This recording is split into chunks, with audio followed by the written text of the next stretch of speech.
Le matériel anti-chute n'est pas personnel.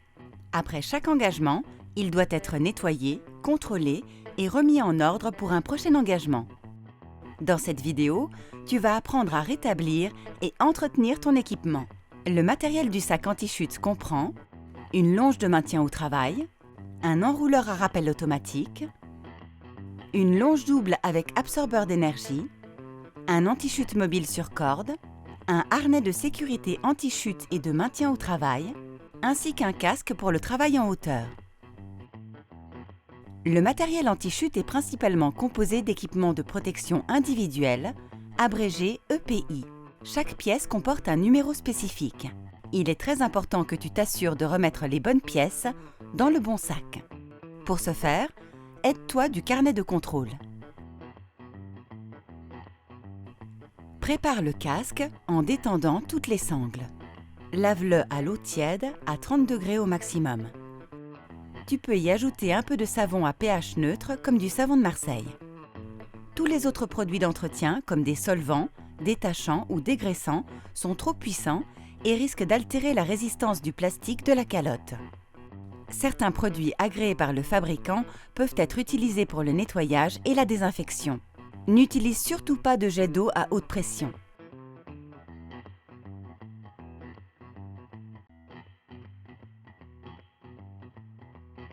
Prépare le harnais en ouvrant et détendant toutes les sangles. Contrôle l'état de l'adhésif jaune sur le point anti-chute dorsal et remplace-le si besoin. Lave le harnais avec de l'eau tiède à 30 degrés au maximum. Tu peux y ajouter un peu de savon à pH neutre. Tous les autres produits d'entretien sont trop puissants et risquent d'altérer la résistance du harnais. Utilise une petite brosse pour enlever les taches persistantes. Rince-le ensuite à l'eau, mais n'utilise pas de jet d'eau à haute pression. L'atelier peut laver le harnais en machine à laver le linge. Il est impératif de choisir le programme synthétique fragile 30 degrés sans essorage. Une housse en tissu épais doit être utilisée pour ne pas abîmer le tambour de la machine. Laisse sécher le harnais sur un cintre. Ne le laisse pas en plein soleil et n'utilise surtout pas de sèche-linge. Contrôle l'état et le fonctionnement des éléments de l'anti-chute mobile. Nettoie-le avec un chiffon légèrement humide. Évite toute introduction de liquide dans le mécanisme. Pour le nettoyage des dents du galet, tu peux utiliser une brosse.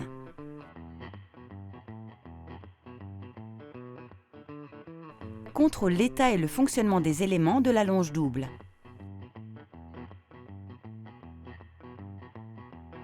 Elle se nettoie avec un chiffon légèrement humide ou une brosse douce, seulement si cela est nécessaire.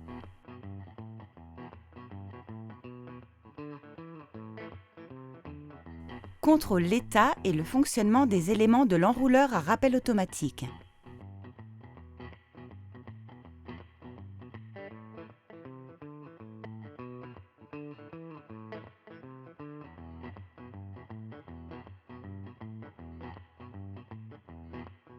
Nettoie-le à la brosse et à l'eau. Si besoin, utilise du savon doux. N'utilise en aucun cas des solvants acides ou des bases. Contrôle l'état et le fonctionnement de la longe de maintien au travail.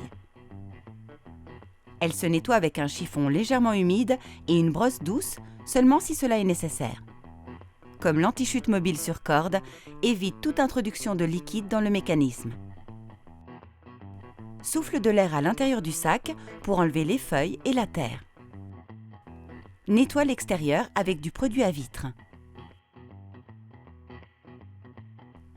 Le dos et les sangles se brossent.